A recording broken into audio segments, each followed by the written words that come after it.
Olá, bom dia a todos. Eu sou o Pedro Sherman, sócio fundador da Leblon Equities, e esse é o nosso call trimestral de resultados. A gente vai falar sobre os resultados do primeiro trimestre de 2024. A apresentação tá dividida em 4 tópicos. Primeiro, uma atualização da Leblon Equities, na sequência, o detalhamento das carteiras do Leblon Ações e do Leblon Previdência, e na sequência, a gente vai trazer os nossos estudos de caso. Hoje a gente vai falar de Brisanet, que é uma posição importante dos fundos Leblon Ações, Leblon Previdência e também do Leblon Pipes. É uma empresa que a gente se aproximou bastante recentemente, já somos um dos maiores minoritários da empresa. O Stefano, que vai fazer a apresentação do caso, atualmente é membro do comitê de auditoria do Conselho de Administração da empresa, e a gente está bastante animado com essa história. Além disso, a gente vai trazer também 2 casos que, na verdade, se beneficiam do mesmo tema, o tema inteligência artificial. E os casos são Google, ou Alphabet, e Micron. A gente vai falar isso logo depois de Brisanet. E depois a gente abre para perguntas e respostas. Bom, a Leblon, como a maioria de vocês sabe, foi fundada em 2008. A gente completa 16 anos esse ano. E nos mantivemos bastante focados no mercado de ações ao longo desses 16 anos, predominantemente Brasil até 2021, e começamos a investir fora do Brasil ali no final de 2021, começo de 2022. O time segue bastante focado nessa classe de ativos, ações, cada vez mais experiente. Hoje somos 21 pessoas, das quais 10 são sócias da empresa e 12 participam diretamente do processo de análise de empresas e gestão dos fundos. A gente se orgulha bastante da cultura que criamos aqui na Leblon, uma cultura bastante meritocrática, transparente, que garante um alinhamento de interesses grande aí com os nossos clientes, na medida em que nós, sócios e funcionários, temos uma parcela muito grande do nosso patrimônio investido nesses mesmos fundos que a gente oferece para os clientes. O nosso comitê de investimentos, quer dizer, como eu falei, somos 12 pessoas, mas somos 4 hoje cogestores, e cada um dos 4 é com mais de 25 anos de experiência em análise de empresas e gestão de fundos de ações no Brasil. A nossa filosofia de investimentos, que se mantém praticamente a mesma e ao longo desses 16 anos, ela é apoiada em 3 pilares principais. O primeiro é que nós somos investidores de longo prazo. A gente, quando compra participação numa empresa, a gente está pronto para ficar 3, 5, 10 anos, se for o caso, investidos nessa empresa. É evidente que acontece de a gente entrar e sair um pouco mais rápido quando o mercado reconhece o valor que nós percebemos no intervalo de tempo mais curto, mas tem vários casos de ações que estão há 5, 10 anos na nossa carteira, e isso é comum na nossa filosofia. O segundo ponto, o segundo pilar, é que a estratégia é bottom-up. O que importa para a gente é o fundamento das empresas. Isso é muito mais relevante para geração de valor no longo prazo do que questões macro, questões políticas, que todo mundo tenta se tornar especialista, tenta antecipar movimentos de mercado, tenta entender o que vai acontecer, mas a gente acha que, na prática, isso é quase que impossível. A gente foca no fundamento das empresas e percebe que, ao longo do tempo, independentemente de cenário macro, as boas empresas são capazes de crescer, expandir rentabilidade e gerar valor nos investimentos. O terceiro ponto, esse também muito relevante, é o que a gente chama de stewardship, ou ativismo colaborativo. Hoje a gente tem um percentual significativo dos nossos fundos investidos em empresas onde nós somos muito mais do que investidores passivos.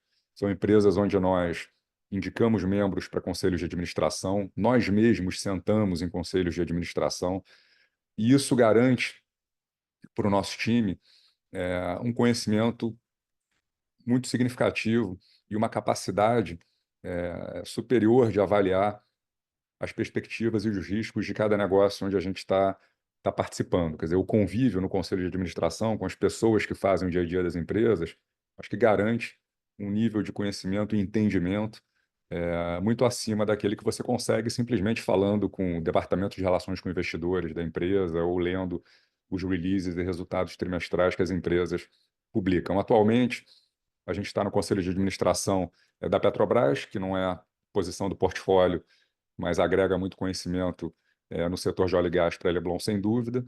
A gente está no conselho de administração da Klabin, a gente está na presidência do conselho de administração da Priner, a gente está no conselho de administração da Mills.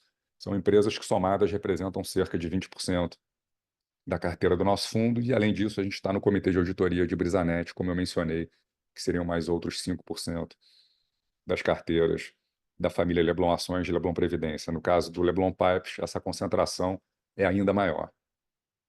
O nosso fundo principal e o nosso primeiro fundo, o Leblon Ações, que iniciou em setembro de 2008 e completa 16 anos esse ano, ele acumula uma rentabilidade desde o início de 403% contra 159% do Ibovespa. Quer dizer, não foi um período fácil para a Bolsa no Brasil. Esses 159% do Ibovespa significam 6% ao ano, é menos do que o CDI, é praticamente a inflação no período, mas mesmo assim o Leblon Ações conseguiu gerar valor num período onde o mercado como um todo não ajudou. Aqui uma visão de como a Leblon Equities hoje está segmentada em termos de produtos. São basicamente, vamos dizer, 4 famílias de fundos, né? A gente tem a família Leblon Ações, com o Leblon Ações 1 e o Leblon Ações 2, né? São fundos que investem, no caso do Leblon Ações 1, em ações no Brasil e também no exterior. Hoje esse fundo tem aproximadamente 20% do seu portfólio investido em empresas no exterior, e aqui a gente foca exclusivamente em empresas de tecnologia, que estejam inseridas em um dos grandes temas de longo prazo, que a gente acredita que são temas transformacionais e que vão gerar muito valor, né? Não só para a sociedade, como para as empresas líderes nesses temas. Esses temas são inteligência artificial, semicondutores, 5G, cloud computing e mobilidade. Então, são temas que nós elegemos como temas prioritários, né, para a nossa análise, para o nosso investimento fora do Brasil, e a gente está escolhendo as empresas que a gente acredita que são as empresas vencedoras dentro desses temas, que são temas extremamente relevantes e impactam todos os investimentos que a gente faz no Brasil. Quer dizer, o Brasil não é uma ilha, então toda essa revolução tecnológica, ela, de alguma maneira, em maior grau ou menor grau, dependendo da empresa que a gente está falando, mas todas as empresas, no final das contas, são impactadas. A gente vem se estruturando para olhar de maneira mais sistemática esses investimentos já há 3 anos, e hoje a gente está com um time maduro, inclusive começamos a incubar um produto que investe apenas nessas empresas, que é o Leblon Global, está aqui nesse gráfico também, e o nosso fundo principal, o Leblon Ações, já tem ali 19% da sua carteira investida nessas empresas, e hoje a gente vai falar de 2 delas. O Leblon Ações 2 compra o mesmo portfólio de ações que o Leblon Ações 1, a única diferença é que o Leblon Ações 2 só investe no Brasil. A única diferença do Leblon Ações 1 para o 2 é que o 1 tem esse percentual investido em empresas de tecnologia globais e o Leblon Ações 2 só investe no Brasil. O Leblon Pipes é um fundo que só investe nessas empresas menores, nessas small caps, onde a gente tem uma postura de longuíssimo prazo, uma postura muito mais de investidor de private equity do que investidor de public equities. Então, é um fundo onde a gente tem uma concentração muito grande em empresas como Priner, Mills, Brisanet, e dada a estrutura de resgates desse fundo, porque o Leblon Pipes é um fundo que tem resgates semestrais, lock-up de 1 ano, a gente consegue concentrar mais a carteira desse fundo. Então, por exemplo, a gente gosta muito de Mills, mas enquanto eu tenho 7% do Leblon Ações em Mills por questões de liquidez, no Leblon Pipes eu consigo ter mais de 15%. Eu consigo ter 16% do Leblon Pipes em Brisanet, e no caso do Leblon Ações a gente só tem 5%. Então é um fundo que tem uma estrutura de resgates mais restritiva, justamente para permitir que a gente concentre mais a carteira nesses casos que têm um potencial de longo prazo muito grande, mas são ações menos líquidas e têm esse risco de liquidez em função disso. E depois, como eu mencionei, a gente tem o Leblon Global, que é um recorte desses 19% que o Leblon Ações investe em empresas de tecnologia globais. E depois a nossa família de fundos de previdência, que investem nessas mesmas carteiras de ações, e aí investem percentuais que variam de 49% a 100% em ações, e o restante em renda fixa. Aqui a gente tem os 10 sócios da empresa, eu, Marcelo Mesquita, Bruno Pereira e Pedro Rude, os 4 fundadores, a gente está junto aí há 16 anos. O Marcelo Aguiar, que se juntou a nós em 2016, e depois as pessoas que nós fizemos sócios ao longo do caminho. Grande parte dessas pessoas começaram como estagiários da Leblon. A gente se orgulha muito dessa capacidade de formar bons analistas e profissionais que acabam se tornando sócios. A gente tem o André, a Marina, o Stefano, o Lucas e o Gabriel. Filosofia eu já falei. Aqui, como a gente está estruturado, na nossa área de análise e gestão, como eu falei, somos 12 pessoas diretamente envolvidas ali com os investimentos e cada cogestor trabalha em dupla, em geral, com um analista, olhando alguns setores específicos. Então, eu olho o varejo junto com o André, olho equities globais e tecnologia junto com o Stefano, educação com o Gabriel e logística e infra com o Lucas, e por aí vai, né? E aí a gente tem o Marcelo, o Bruno Pereira e o Marcelo Aguiar, que são os outros gestores, olhando em duplas com outros analistas algumas empresas. Hoje a gente cobre alguma coisa em torno de 100, 120 empresas com uma profundidade maior. Aqui o nosso patrimônio sob gestão, hoje em torno ali de 1,2, 1,3 bilhões de reais, e como ele está dividido aqui por classe de investidores, hoje a maioria do nosso patrimônio sob gestão está nos nossos fundos de previdência, nos investidores institucionais, nas pessoas físicas, nos sócios e funcionários da Leblon. Então, é uma base hoje de ativos sob gestão de bastante longo prazo. Vamos falar agora dos fundos do Leblon Ações e do Leblon Previdência, começando pelos destaques de performance. Os fundos foram muito bem no ano de 2023 e estão tendo um começo de ano também muito bom. A gente encerrou o primeiro trimestre de 2024 com uma variação positiva no Leblon Ações de 7,2%. Isso se compara a uma queda de 4,5% do Ibovespa no mesmo período. O Leblon Ações 2, uma variação positiva de 1,9%. Essa diferença é justamente a excelente performance das ações globais no portfólio do Leblon Ações 1, contribuindo, na medida em que o restante do portfólio é idêntico. O Leblon Pipes também uma performance muito boa, então as small caps e essas empresas onde a gente está mais próximo vêm performando muito bem, apresentou 7,7% de valorização nesse primeiro trimestre do ano, e o Leblon Catu Previdência subindo 4,1%. Nos últimos 12 meses, a gente também vem com uma performance bem acima do Ibovespa, 52% no Leblon Ações, 41% no Ações 2 e 65% no Pipes, contra 26% de valorização do Ibovespa nos últimos 12 meses. Aqui a gente tem as principais contribuições para o Leblon Ações nesse primeiro trimestre. Então, a gente tem 2 small caps, Santos Brasil e Brisanet, e uma empresa global, a TSMC, que é a maior produtora de semicondutores no mundo hoje e a empresa que tem a tecnologia mais avançada e a única empresa no mundo capaz de fazer os chips de 3 nanômetros, o que a coloca numa vantagem competitiva muito significativa em relação aos seus competidores. É uma empresa baseada em Taiwan. Do lado negativo, nós tivemos o nosso investimento em B3, Vamos e Grupo Pão de Açúcar. Leblon Ações 2, que são as mesmas contribuições, com exceção de TSMC, porque o fundo só investe em empresas brasileiras. Então, do lado positivo, nós tivemos Santos Brasil, aqui aparece a Enalta, que é outra small cap do portfólio, que vem performando muito bem aí nos últimos meses, e do lado negativo, as mesmas empresas que impactaram a performance do Leblon Ações 1. Mudanças na carteira, nós aumentamos no começo do ano, marginalmente, a nossa posição em Priner. Priner hoje é a maior posição tanto do Leblon Ações 1 quanto do Leblon Ações 2. É uma empresa que a gente conhece de longa data, a gente há mais de 10 anos investe nessa empresa, embora ela só seja uma companhia aberta desde o ano de 2020. Atualmente eu sou presidente do Conselho de Administração, meu sócio Bruno Pereira também está no conselho. A Leblon é a maior acionista dessa empresa e é uma empresa que está consolidando o mercado de engenharia de manutenção industrial no Brasil. Ela presta serviço para os principais setores industriais da economia brasileira e também para o segmento offshore, onde ela está presente em praticamente todas as plataformas de produção de petróleo operadas por operadores privados. É uma empresa que multiplicou por 4 de tamanho desde o IPO em 2020 e a ação ainda, na nossa visão, não reflete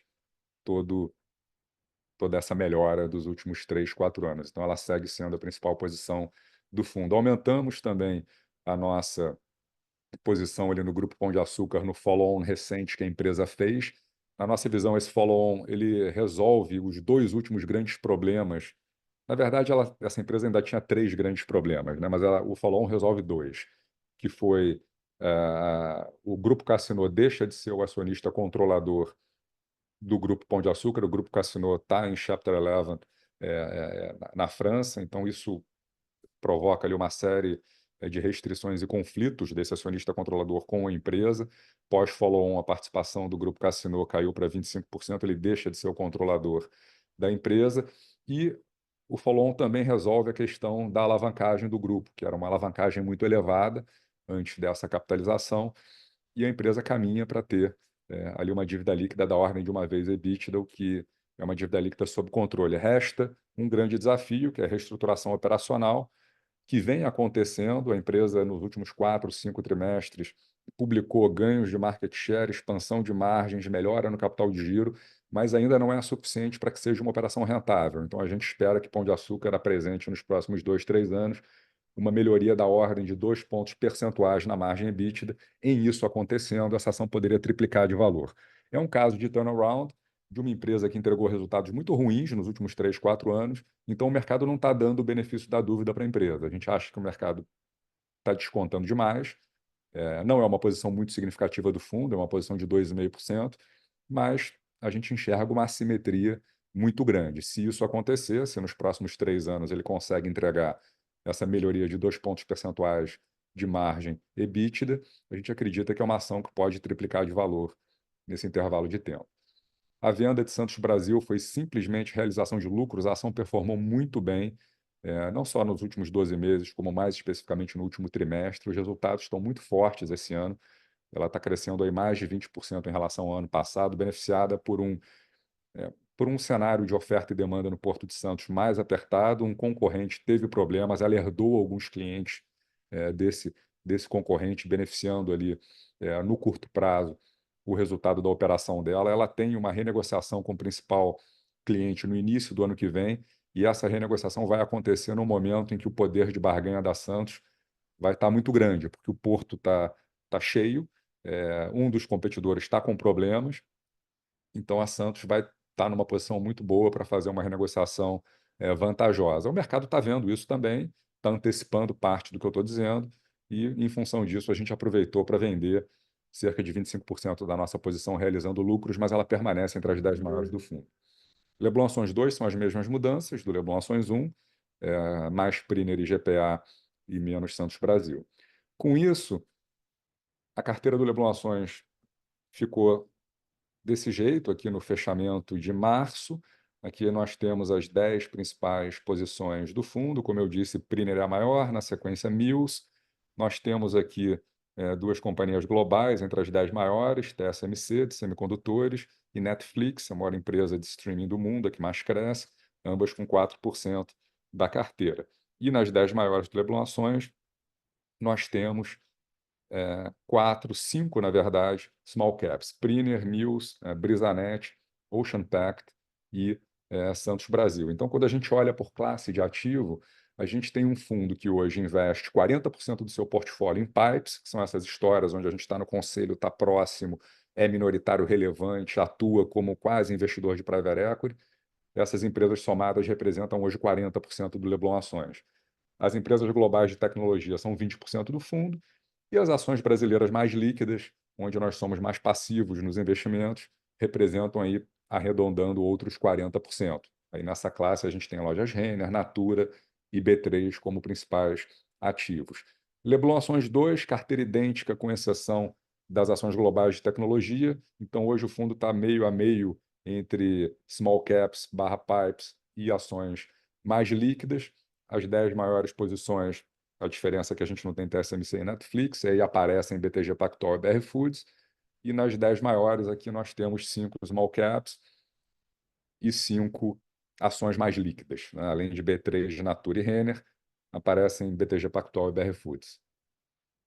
Essa é a carteira do Leblon Pipes, é uma carteira concentrada, só tem 8 ativos, então a gente consegue ter 20% de Priner nela, 16% de Brisanet, 15% de Mills e 13% de Ocean Pact, são as principais posições do fundo, e Santos Brasil, Enalta, GPA e Anima completam a carteira.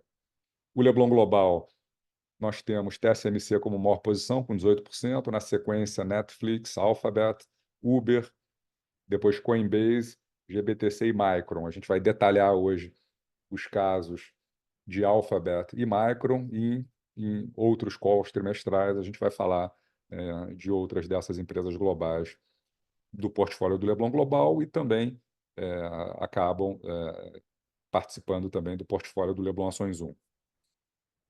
Vou passar muito rápido aqui pela questão de cenário, mas a mensagem é que, apesar da boa performance dos fundos da Leblon em 2023 e nesse início de 2024, a gente está no comecinho, né, do processo de volta à normalidade no preço dos ativos de risco no Brasil. Acho que a gente mal começou esse movimento. Quando a gente olha todos os indicadores que acabam influenciando a precificação das ações brasileiras, estão todos ainda muito perto ou muito próximos, né, de máximas históricas, quando a gente olha juro de longo prazo, tanto nos Estados Unidos quanto no Brasil, ou múltiplos de negociação das ações muito próximo das mínimas, quando a gente olha a pele do Ibovespa, etc. Então, aqui a gente tem o juro de 10 anos nos Estados Unidos ali num patamar bastante elevado, quando a gente compara com os últimos 10 anos. O yield das NTNBs brasileiras, né, que é o título público federal que paga um cupom sobre o IPCA no longo prazo, também pagando aí 6% ao ano mais inflação, quer dizer, é uma taxa bastante elevada, e o fato dessa taxa estar disponível para os investidores impacta, evidentemente, o preço das ações, porque são vasos comunicantes e competem.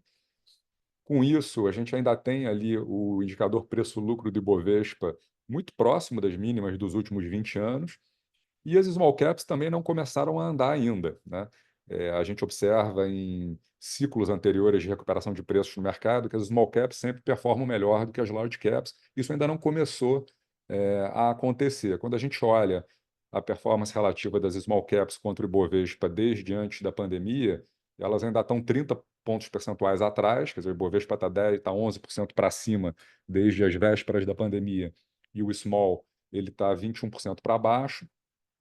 E quando a gente olha mais especificamente a partir do início da recuperação, que eu vou começar ali final de 22, começo de 23, que é quando a bolsa já tem o primeiro ano positivo depois de muito tempo, a gente tem um Ibovespa com uma valorização de 17% e o Small 12%.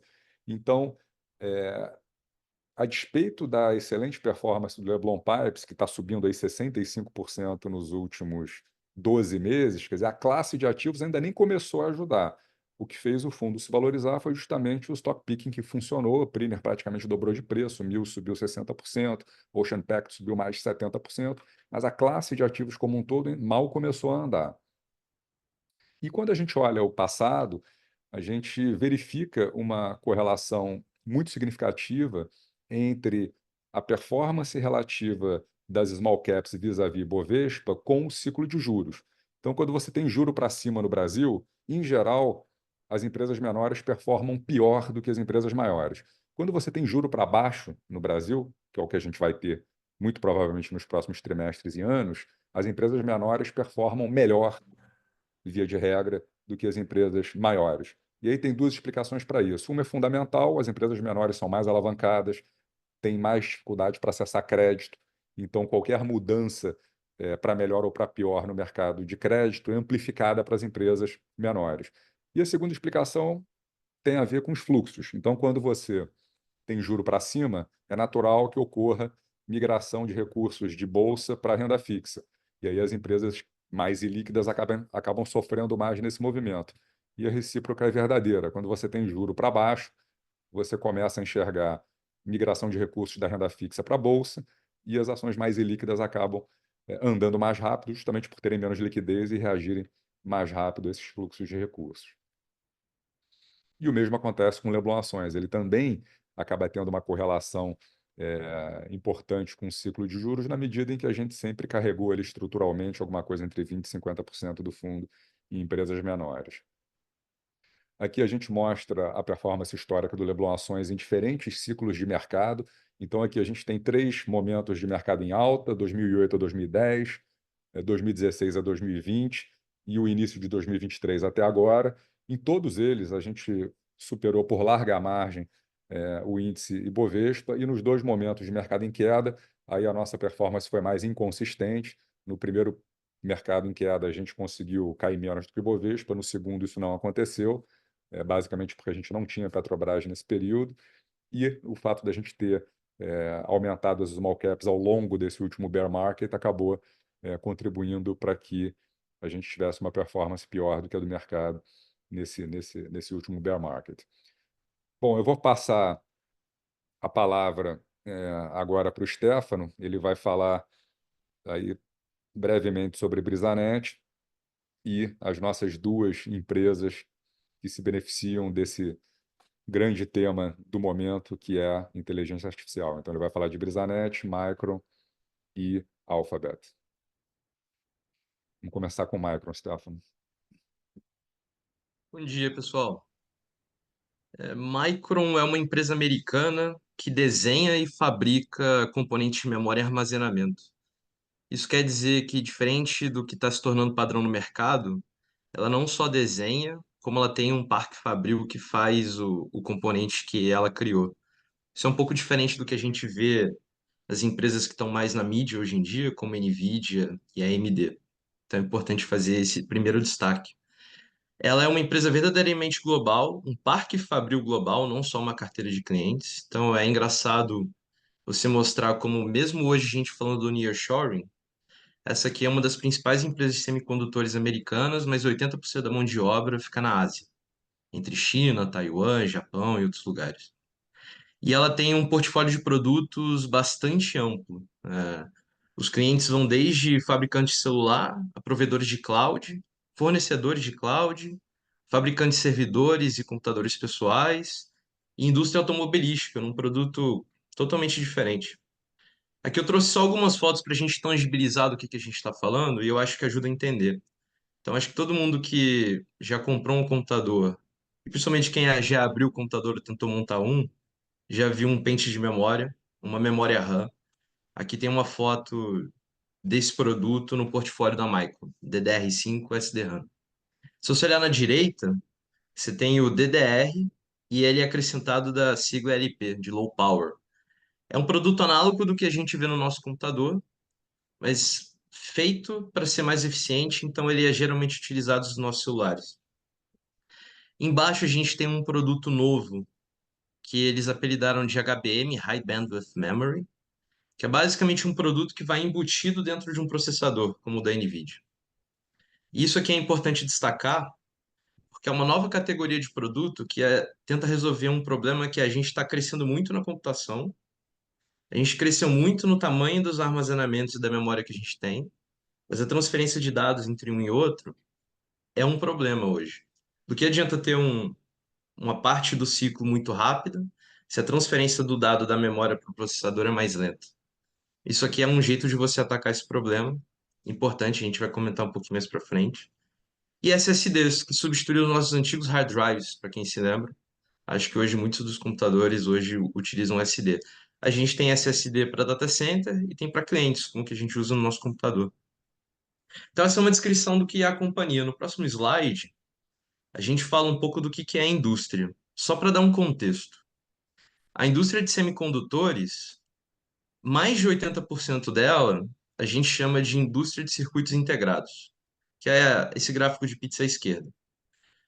Os que não é esse 80%, que as categorias, os produtos que não são esse 80%, são produtos como LEDs, diodos, sensores, que não é o caso do que a gente vai falar aqui hoje. Essa é uma indústria de mais de 400 bilhões de dólares de receita. A principal produto em termos de receita dela fica nessa categoria aqui, lógica e micro, de microcontrolador, microprocessador.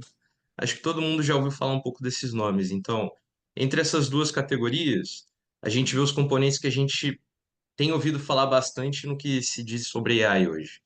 As placas de vídeo aceleradores da NVIDIA, da AMD, os processadores da Intel.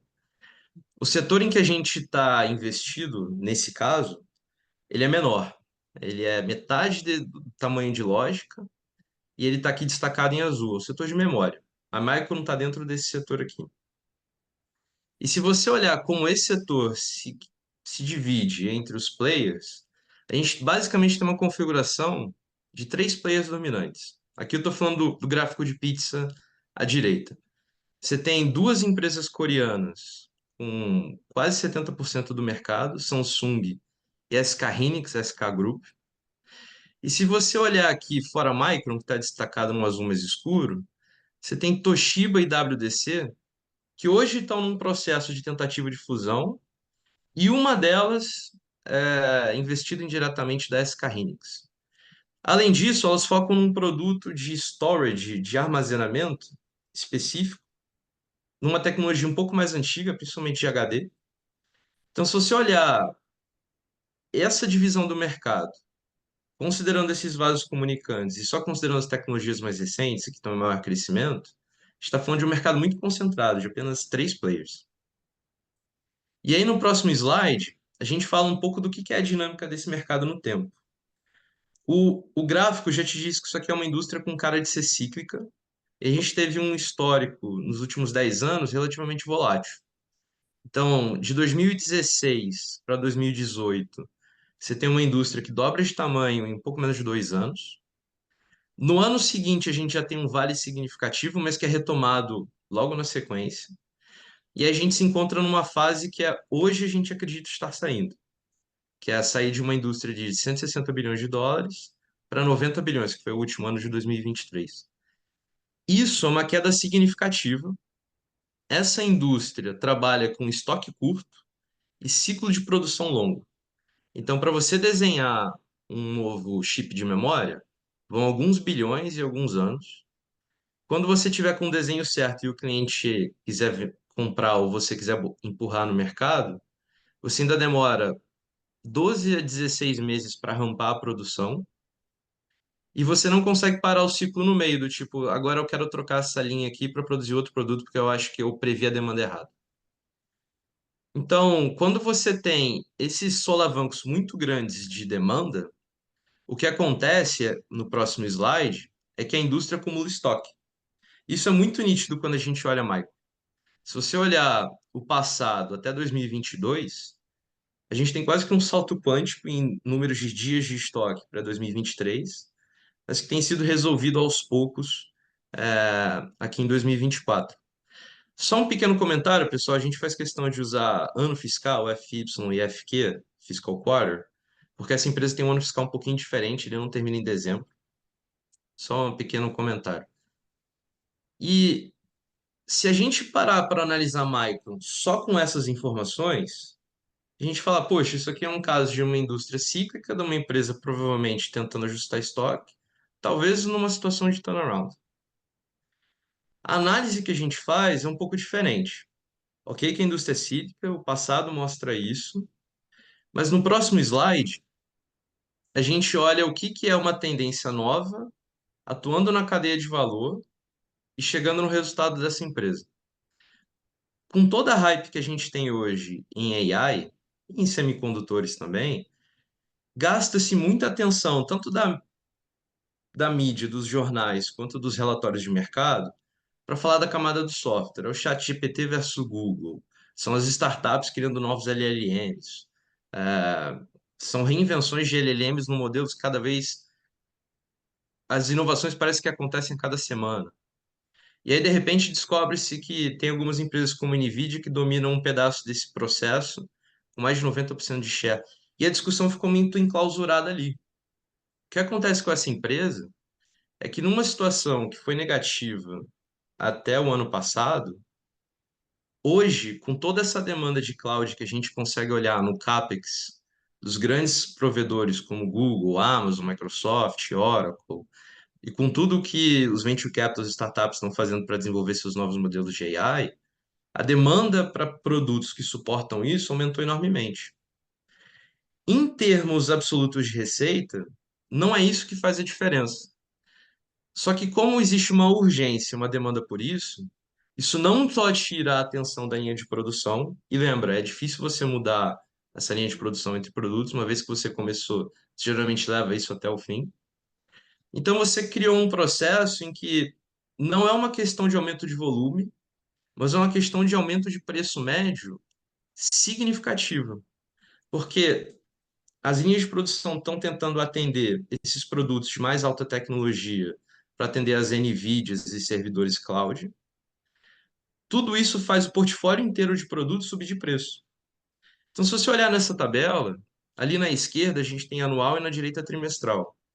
A gente sai de uma empresa que estava receitando aproximadamente 31 bi de dólares. No ano seguinte, isso praticamente cai pela metade. E a gente monta uma posição aqui na, tabela, na coluna direita, com a informação na época disponível era o 2023 Q4. Uma empresa que tinha quase que 49% de queda no contra ano na receita. A leitura é, com toda essa demanda que a gente tem para semicondutores especializados, essa empresa não vai se beneficiar só no volume, mas no portfólio inteiro por uma questão de preço. O que aconteceu no Q1 e no Q2? Essa recuperação rápida, que hoje a gente está no último trimestre, saindo com 23% ano contra ano, e o guidance do próximo TRI é quase de 80% ano contra ano, é mérito da companhia. A gente aqui não faz time.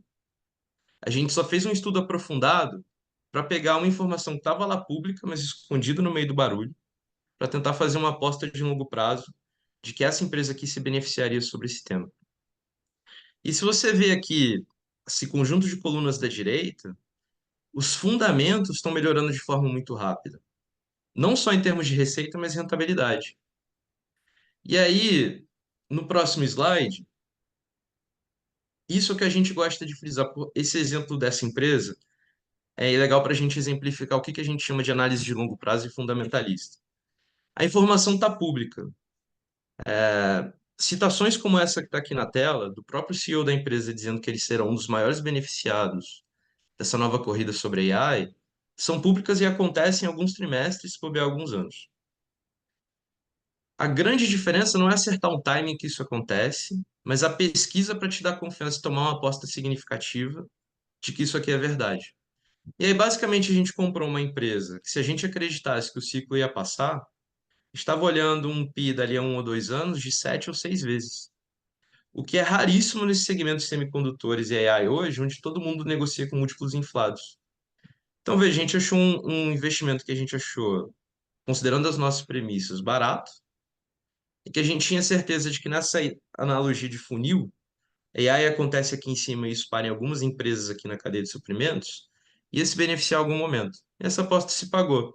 Essa tem sido uma ação que tem performado bem desde os últimos resultados. Nos próximos slides, a gente tem mais exemplos de como isso se manifesta. Para concluir, o mais importante é a empresa já guia para o ano que vem recorde de receita e de rentabilidade para além do que foi o último ciclo. Então a gente continua apostando que isso aqui é um case com bastante retorno para o nosso portfólio. Para concluir, a gente traz o nosso homepage, basicamente a tese que eu expliquei hoje, algumas métricas de valuation sobre os guidance anualizados que a empresa dá hoje, mas lembrando, em ritmos muito acelerados de crescimento, e uma ideia do que a gente considera um retorno justo para essa empresa aqui. A próxima empresa que a gente vai comentar é Brisanet. Como ela é uma small cap, talvez nem todos conheçam, ela é a quinta maior provedora de internet do Brasil e a maior do Nordeste. Isso é importante frisar, ela não está em todas as cidades do Nordeste. Ela hoje só está na banda larga, mas ela é maior no Nordeste do que Vivo, Claro, TIM e qualquer outro player regional. Ela provê o serviço quase que na sua totalidade em fibra ótica. Diferente do resto da indústria, ela cresceu com um crescimento totalmente orgânico. Essa indústria chamou muita atenção de fundos de private equity e outras estratégias que fizeram modelos de negócio muito baseado em aquisições, o que essa empresa não faz. E ela também tem um grau de verticalização muito alto, que é raro nessa indústria. Então, desde fazer seus próprios sistemas, a construir sua própria antena, passar sua infraestrutura, desenhar a caixa de passagem que vai no poste. E aí a gente tem uma transição importante na estratégia dessa empresa, que é ali no final, em 2021, ela adquire blocos de frequência no leilão do 5G para atender Nordeste e Centro-Oeste. e ao final do ano passado a gente começa a ver o desenvolvimento comercial dessa estratégia. Falando do que é a estratégia e a situação da empresa hoje, a gente tem dois pilares. E acho que essa é a forma mais comum do mercado olhar. A banda larga, que é um business com mais de 1 milhão de clientes, mais de 2 bilhões de reais investidos, é líder regional em termos de base total na maioria das cidades em que ela está e é a de maior crescimento na maioria das cidades onde ela está. A estratégia aqui é maturar a infraestrutura realizada nos últimos anos.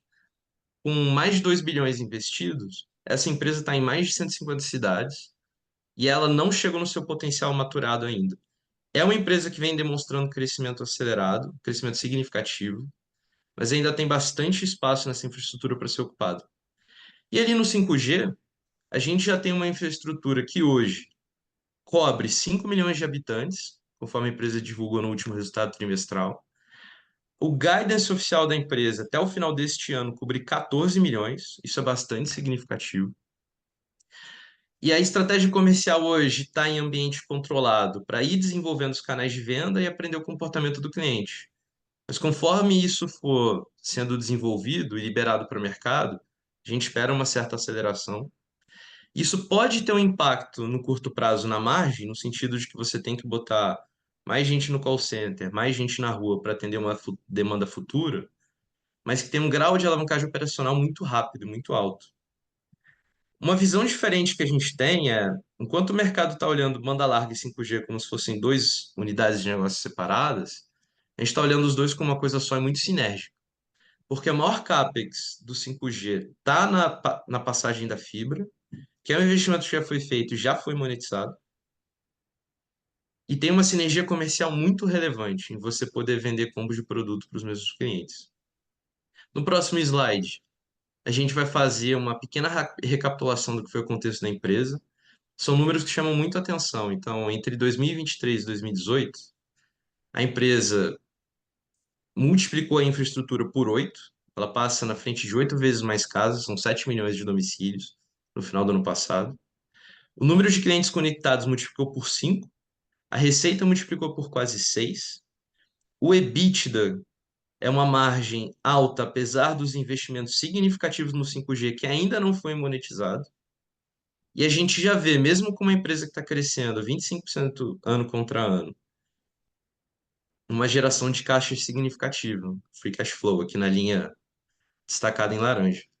Um endividamento confortável, enquanto outras empresas concorrentes nem tanto, e com um perfil de dívida não só mais alongado, quanto mais barato. Essa empresa consegue financiamentos de algumas linhas de incentivo para esse setor que são bastante significativos. Enquanto isso, é uma empresa que está negociando a múltiplos que a gente considera muito baixo e às vezes com desconto para outros peers de menor crescimento. Aqui tem um contexto importante, pode passar, que é uma preocupação do mercado quanto à margem, que a gente acredita que no longo prazo não é significativa, porque hoje a empresa já roda com mais de 47% de margem, EBITDA, com 5 milhões de clientes no 5G coberto sem receita ainda. O plano comercial ainda não chegou lá. A venda começou em novembro. Então, veja, a margem já está sendo impactada pelo 5G e ela cresceu ano contra ano. Quando a gente fala da estratégia na fibra, que a gente está dizendo que é uma estratégia de maturação, nesse gráfico à esquerda, você tem quase que 40% da empresa, quase 40% dos clientes da empresa estão em cidades onde a empresa tem mais de metade do market share. Isso é extremamente significativo e muito difícil de achar nesse setor. Se você olhar logo na sequência, uma cor mais marrom, você tem 17% entre 40 e 50. Então você tem aqui basicamente 3 quartos do total da base de clientes da empresa, as três primeiras cores, onde a empresa tem um share de mais de 30% e ainda crescente. É isso que a gente acredita. As empresas, as cidades onde ela entrou mais recentemente, ainda não chegaram na maturação, a gente está confortável em apostar que vai chegar, se não lá, algo próximo. Na direita, a gente mostra o desenvolvimento no tempo disso, as safras. Então, você vê que aqui você tem cidades, cada linha é uma cidade, que tiveram maturação muito rápida e outras mais lentas, são as retas menos inclinadas. A gente acredita que o 5G, daqui a 1 ou 2 anos, é um grande catalisador para fazer essas retas menos inclinadas chegarem nasquelas lá de cima. Dito isso, mesmo com cidades onde o crescimento hoje é menor, a gente já tem cidades onde o take-up, onde estão as linhas tracejadas aqui, depois de 3 anos, é maior do que 30%, sem o rollout do 5G ainda. No próximo slide, a gente fala um pouquinho do que é um estudo bem simples, do que é o mercado potencial do 5G. Essa empresa tem uma receita bruta de 1.400 a faixa laranja ali à esquerda, mais ou menos. E se a gente pegar o que ela quer fazer de 5G no Nordeste, e acreditar que ela vai dividir esse mercado igualmente entre os outros grandes telcos, se a gente considerar só o plano que ela divulgou para a gente hoje, que é um plano de R$ 29,90, a gente tem uma receita potencial de 3 bi no pré-pago, mas quase outros 2 bi no pós-pago. E a gente sabe que o pós-pago é um plano que provavelmente vai ser mais caro, com outros benefícios, atendendo um outro tipo de público. Então, aqui a grande pulo do gato é estar confiante que essa empresa vai conseguir um quarto desse mercado. Na banda larga, essa empresa já tem mais de um quarto do mercado nas cidades em que ela está. E a proposta de valor que ela oferece para o cliente, do quantidade de dados por preço que ela cobra, nos faz ficar confiante de que isso é um cenário muito atingível. Ainda mais se a gente considerar que essa empresa vai estar protegida pela mecânica do leilão de frequência nas cidades menores, onde ela já é campeã, e ela está desenvolvendo 5G nas capitais também, onde ela vai ter em breve uma cobertura, talvez seja igual ou maior do que as grandes telcos nas capitais. No próximo slide, a gente faz um sumário, o nosso one page, falando do que é a tese.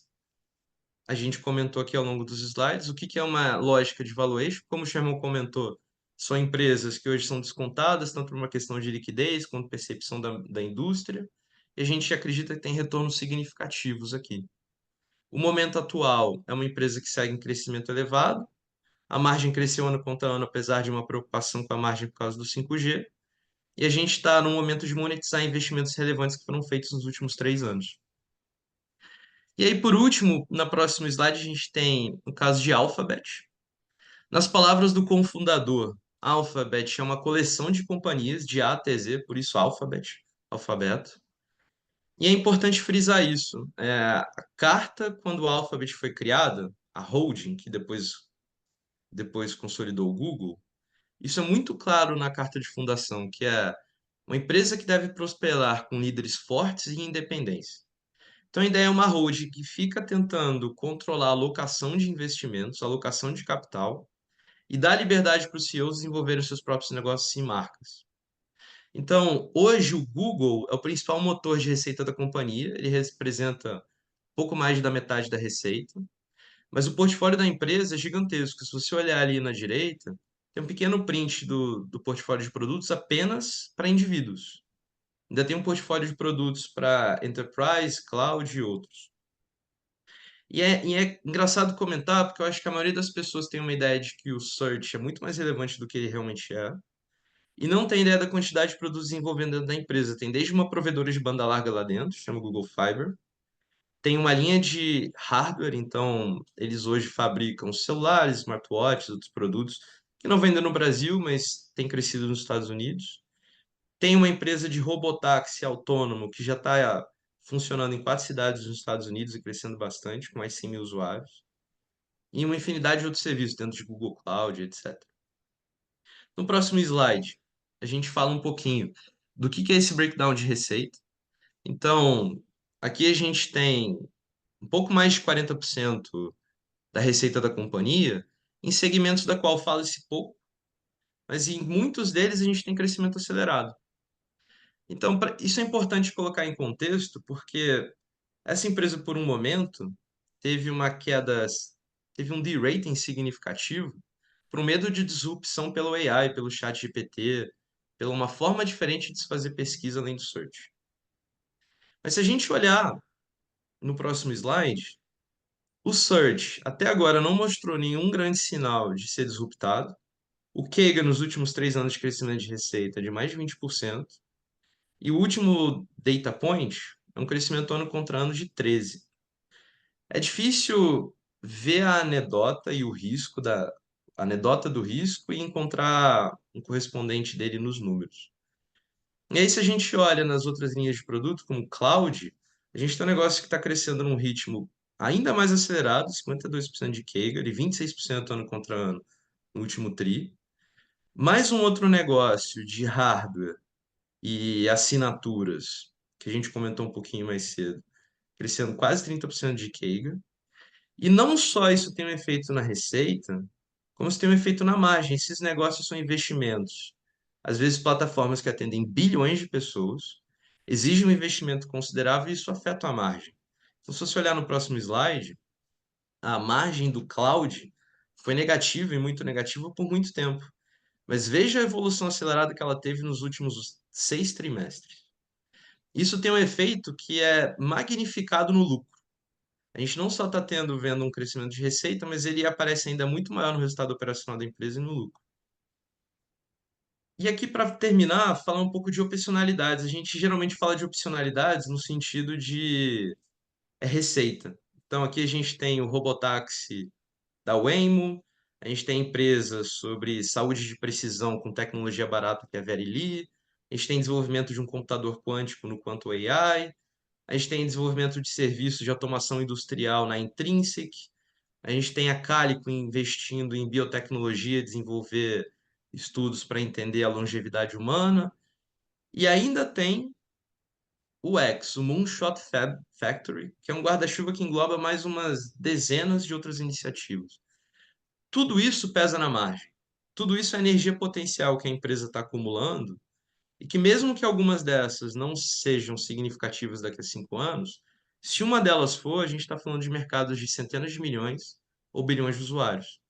E a empresa tem entrado num modo mais de corte de custos e eficiência recentemente, apesar de ter margem alta e um caixa líquido enorme, que mostra que ela está preocupada com esse sentido de alocação de capital.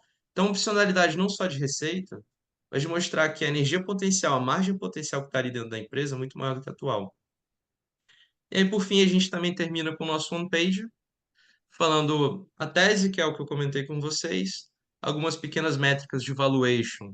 Quando a gente montou essa posição no início da estratégia global, isso aqui chegou a negociar num recorde mínimo de 15, 14 vezes o lucro passado, que a gente acha muito barato para um business de boa qualidade e crescimento como esse. E, e um contexto do que é o momento atual, o que a gente espera de retorno nos próximos anos, com premissas que a gente acha conservadoras.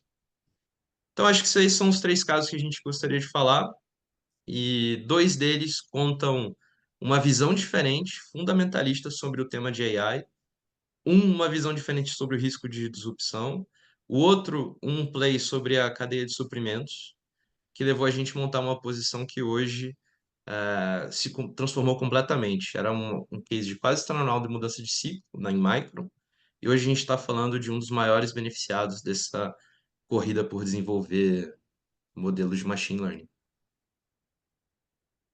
Bom, obrigado, Stefano. Eu vou dar um tempinho aqui para o pessoal mandar perguntas. Com isso, a gente encerra a nossa apresentação e abre a sessão de perguntas e respostas.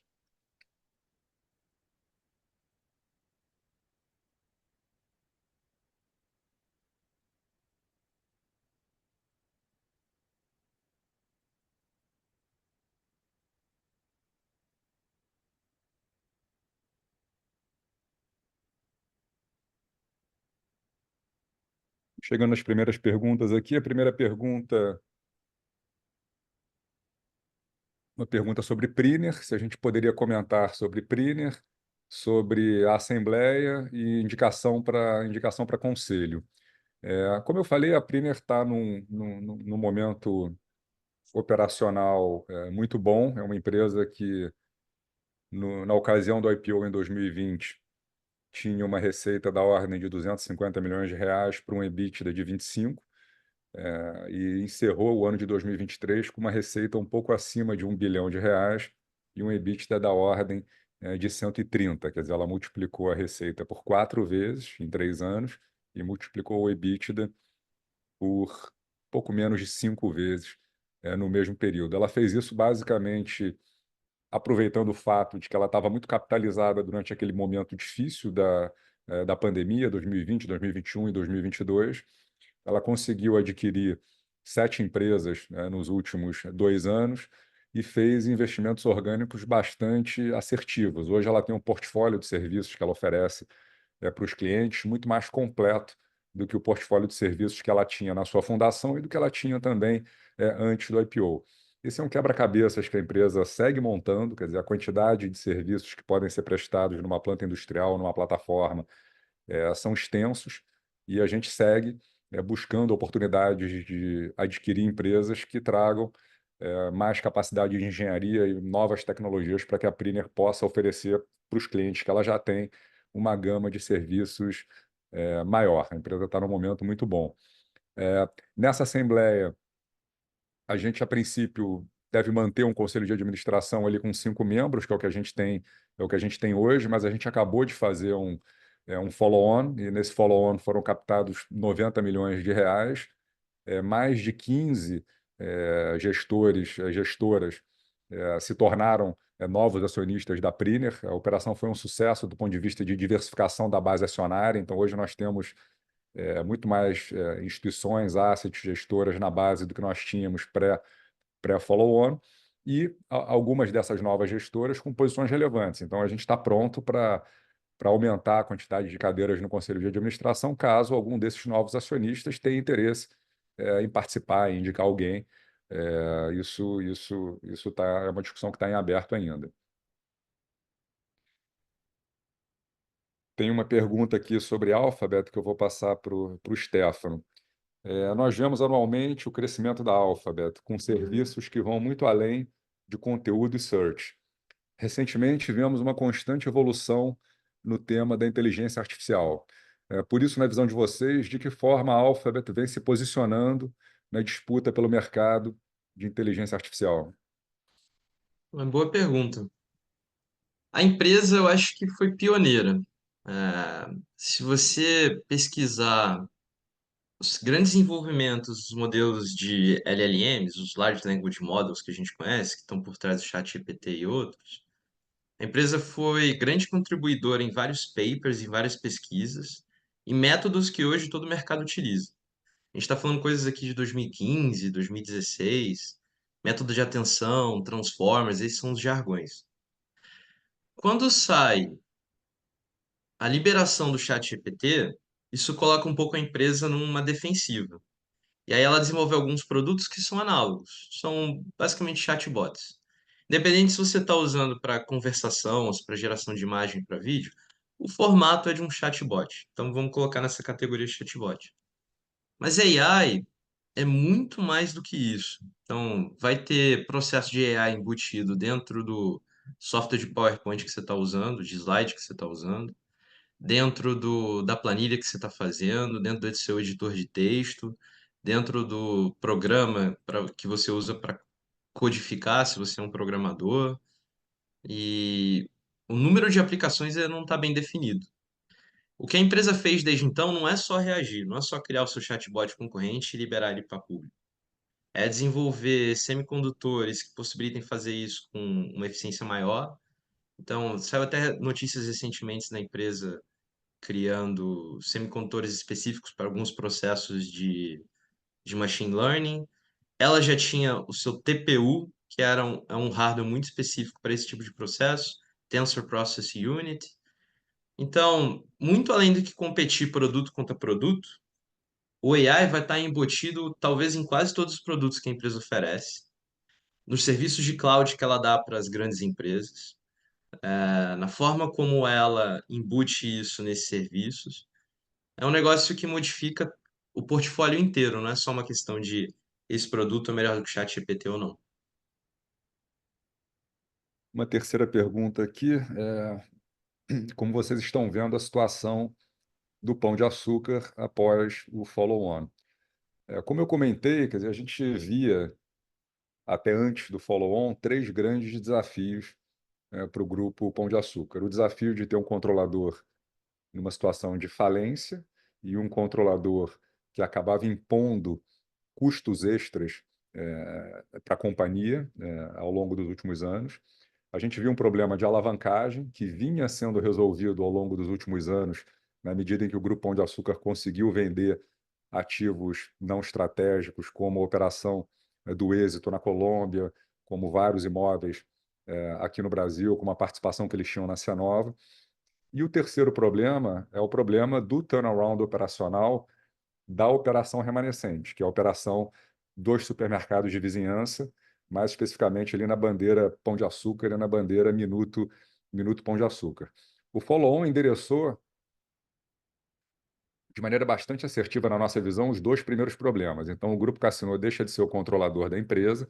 Hoje ele é um acionista relevante, ainda é um acionista de referência, mas é alguém que tem 25% do capital total.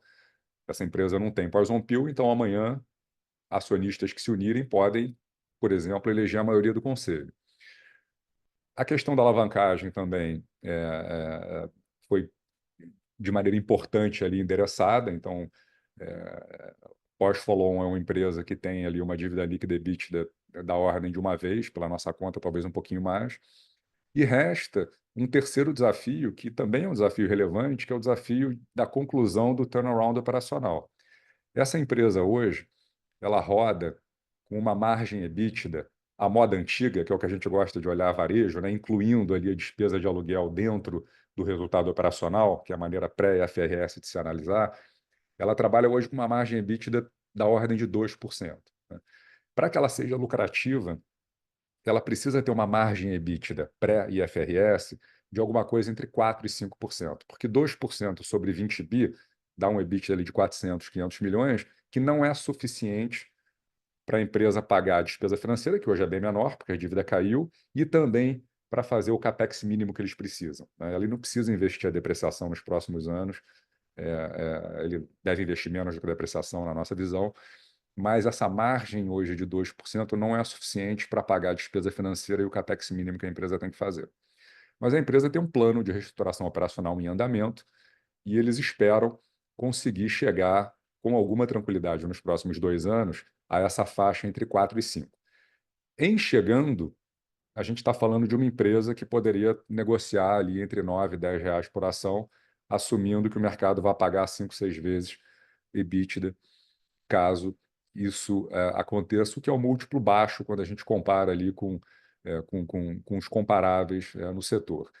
Essa margem de 4, 5% é uma margem perfeitamente atingível, né, na medida em que você tem várias empresas do setor que têm essa margem para IFRS entre 4 e 5%, e o próprio Pão de Açúcar no passado já teve margens melhores do que essa na operação de supermercado de vizinhança.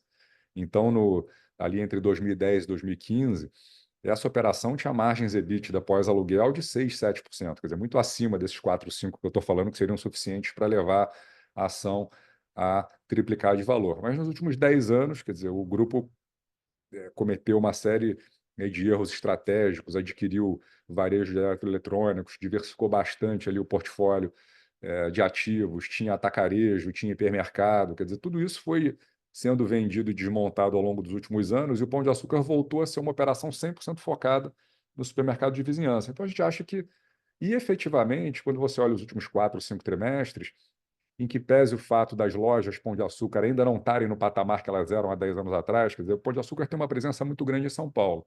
Eles sempre foram referência de qualidade e experiência para o consumidor há 10, 15 anos atrás. Hoje eles não são mais, né? Porque você teve ali pouco investimento nas lojas nos últimos anos, a concorrência em São Paulo, principalmente, é uma concorrência aguerrida e você tem muitas operações muito boas, principalmente ali no supermercado de vizinhança para a classe A, B.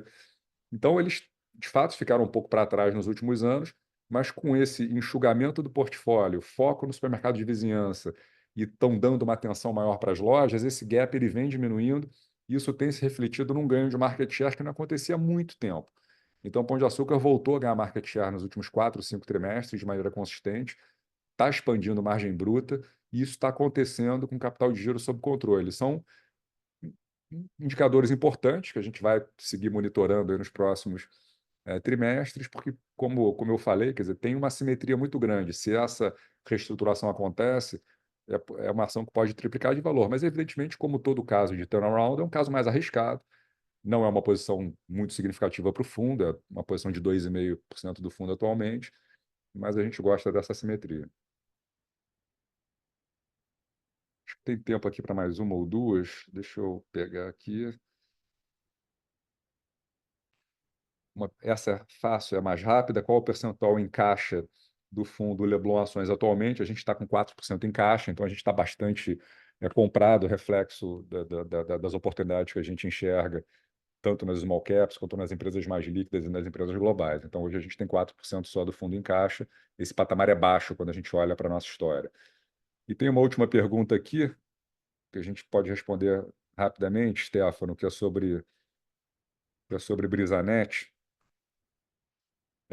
Na opinião de vocês, qual é a maior dificuldade que a Brisanet terá para rampar o 5G? Nas capitais, quão agressivas podem ser as big telcos para defender o mercado que elas têm na entrada da Brisanet? É uma boa pergunta. É um novo segmento para a empresa, então acho que, como todo novo negócio, você fica em dois pilares. Você tem que ter um bom produto, você tem que convencer que é um bom produto, você tem que vender.